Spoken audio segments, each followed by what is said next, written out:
கல்லூரி, புக்கரும்பணி மொழியாக்கப்பணி மினிஸ்ட்ரி ஆஃப் டிரான்ஸ்லேஷன், அச்சுப்பணி விநியோகப்பணி ministry of printing and distribution, நிதி நிறுத்தும்பணி மினிஸ்ட்ரி ஆஃப் ஃபண்ட்ரைசிங். இப்ப இந்த மொழியாக்கப்பணி கடினமான ஒரு பணி. உலகத்தில் 6500 மொழிகள் உள்ளன. அது 2426 மொழிகளில் வேதா முழு பகுதியில் கிடைக்கிறது. முழுவதும் 429. இந்தியாவில் 66 மொழிகளில் கிடைக்கிறது. 1650 மொழிகள் இந்தியாவில் உள்ளன. இன்னும் 4074 மொழிகளில் வேதாகம் மொழியாக்கம் செய்யப்படுகிறது. ஒரு வேதாகத்தை மொழியாக்கம் செய்வதற்கு 15 ஆண்டுகள் 15 லட்சம் ரூபாய் ஆகிறது. எப்படி கணக்கு பண்ணிக்கிறார்கள்?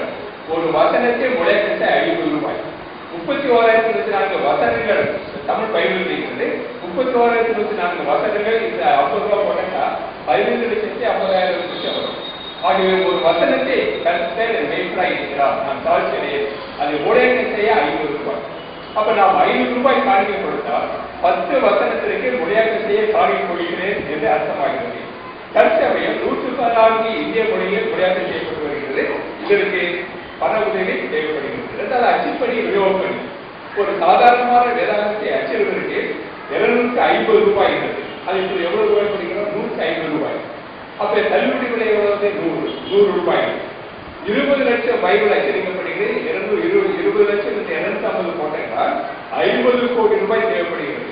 அது தள்ளுபடி விலை எவ்வளவு படிக்கிறோம்? ஒரு வேதாகத்துக்கு 100 ரூபாய். 20 லட்சம் பைபிள் இப்போ 100 ரூபாய் போட்டால் 10 கோடி ரூபாய் நமக்கு தேவைப்படுகிறது. ஆகிய இவ்விதமாக நாம் 500 ரூபாய் காணிக்கை கொடுத்தால் நான் 5 வேதாகத்தின் தள்ளுபடி விலையை ஏற்றுக்கொள்கிறேன் என்று அர்த்தம் இருக்கு. அநேக காணிக்கை கொடுத்து வருகிறார்கள். மூன்றாவது நிதி திரட்டு பணி. இந்த நிதி திரட்டு பணி கடினமான ஒரு பணி. அடுத்த இந்திய அரசுக்காக குழுக்களுக்கு உடனே கொடுத்து விட மாட்டார்கள். பற்றி கேள்வி கேட்பார்கள். பிற்பாடு அவர்கள் நாளைக்கு வாங்க, அடுத்த முதல் வாரத்தில் வாங்க சொல்லிடுவாங்க. அல்லது அவங்க ஏதாவது ஒரு சிறு காணிக்கை கொடுப்பாங்க, சிறு காணிக்கை கொடுப்பார்கள். இந்த நன்கொடை கொடுக்கும் முறை ஆண்டு சேர்ந்த 500 ரூபாய், ஆயுள் சேர்ந்த 500 ரூபாய், புரவலன் சேர்ந்த பேட்டன் 1000 ரூபாய், மாதம் ஒரு வேதாகமம் 60 ரூபாய், மரிச்சோர் நினைவுகளில் 50 ரூபாய், சீஃப் பேட்டன் 5000 10,000 என்று அனைவரும் கொடுத்து கொண்டே வருகிறார்கள்.